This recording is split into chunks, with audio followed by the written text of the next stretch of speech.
वक्फ amendment bill 2024 को लेकर के इस वक्त गहमा गहमी है। जेपीसी में तमाम जो है लोगों और ऑर्गेनाइजेशंस को इनवाइट किया जा रहा है, बातचीत हो रही है।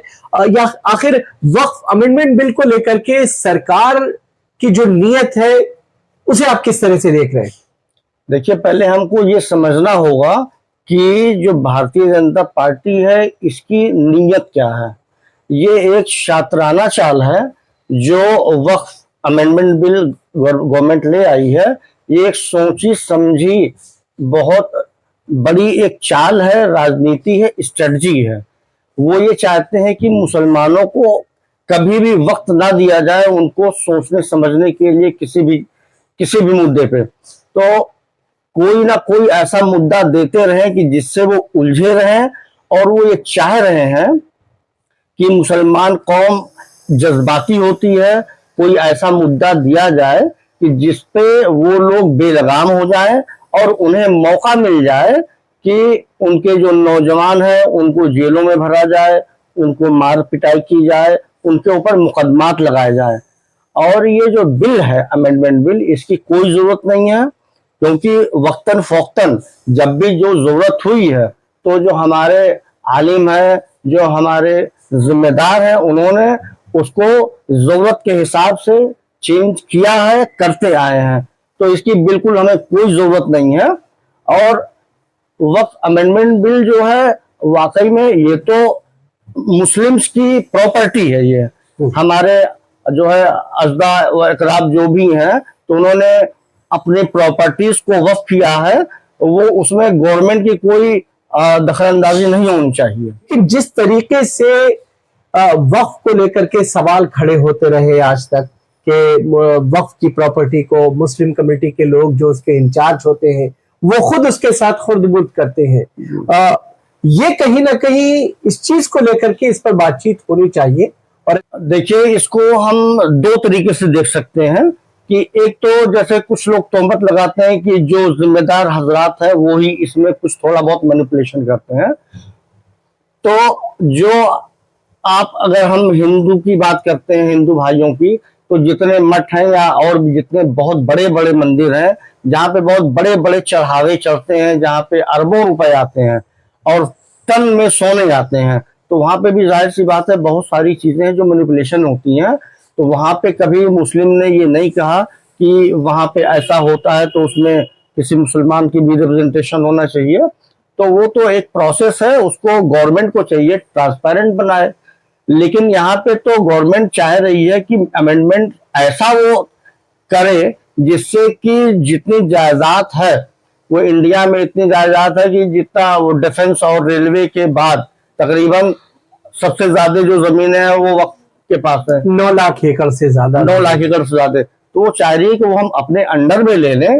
और जिस तरीके से हमने देखा कि अयोध्या में डिफेंस की जमीनें 1300 एकड़ जमीनें हैं, वो ₹1 स्क्वायर मीटर के हिसाब से उन्होंने लीज पे दे दिया अंबानी को, अडानी को और श्री श्री रविशंकर जी को और बाबा रामदेव को।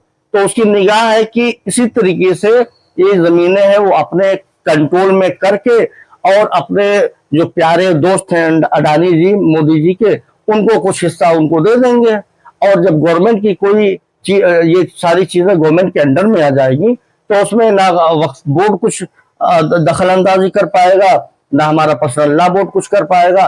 तो असल में हमको समझना होगा ये जो चक्र चल रहा है इस वक्त, कि देखिए इस वक्त जो दो सिर्फ समाज में दो लोग है, दो क्लास है। एक है एक बहुत मालदार क्लास है और एक है बीच का और गरीब।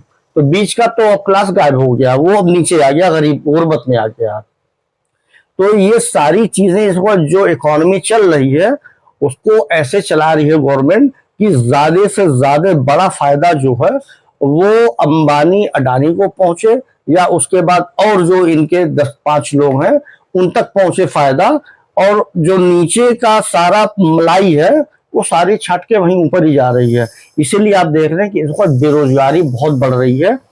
मैं तो चूंकि बहुत ज्यादा सफर करता रहता हूँ, किसी भी शहर में जाता हूं तो मैं देखता हूं कि वहां पे ई रिक्शा 6000 कहीं 8000 इस तादाद में है। वो ये दर्शाता है कि यहाँ पे कितनी बेरोजगारी है। आप देखिए किसी भी शहर में जहाँ पहले 2-4 खुंचे लगते थे, आज वहां पे 100 जो है जंक फूड के ठेले लग रहे हैं, 200 ठेले लग रहे हैं छोटी सी आबादी में। तो ये चीजें ऑब्जर्व करने वाली हैं, ये सब दिखा रही हैं कि बेरोजगारी इतनी ज्यादा है जिसकी वजह से लोगों के पास काम नहीं है, सरकारी नौकरियां तो अब रही नहीं। तो इस वजह से लोग जो भी छोटे मोटे काम है वो पकड़ रहे हैं, और सरकार उसका सिर्फ एक ही मकसद है कि किस तरीके से हम अपने जो बड़े बिजनेस टाइकून से उनको फायदा पहुंचाए। जनता से उनके भलाई के लिए कोई पॉलिसी नहीं है, उनसे कोई सरोकार नहीं है, सिर्फ वक्त आने पे उनका सिर्फ वोट चाहिए और इसके अलावा कुछ कोई उनसे। तो वक्फ अमेंडमेंट बिल लाया गया है, अगर सरकार इसे पास करती है तो वक्फ अमेंडमेंट बिल को मुसलमान एक्सेप्ट कर लेगा सरकार के? देखिए पहली बात तो कि अब वो इस हैसियत में नहीं है, मेजॉरिटी में नहीं है कि वो वक्फ बिल पास करा लें। और जो अपोजिशन की पार्टीज हैं, चाहे वो हमारे नेता अखिलेश यादव हैं राष्ट्रीय अध्यक्ष, चाहे राहुल गांधी हैं, चाहे और जो दूसरे मेंबरान हैं पार्लियामेंट के, तो सारे मुखालफत में खड़े हुए हैं। और ये बिल पास होना, चाहे वो जेपीसी से, वो हमको नामुमकिन लगता है कि ये बिल पास नहीं हो पाएगा। और अगर खुदा न खास्ता कहीं कोई ऐसी सूरत इन्होंने निकाल भी ली, तो हमने देखा कि जिस तरीके से एनसीआर का बिल्कुल सड़क पे लोग आ गए थे और शाहीन बाग एक बहुत बड़ा एक नमूना पेश किया वहाँ की आवाम ने, वहाँ के खास तौर से वहाँ की औरतों ने।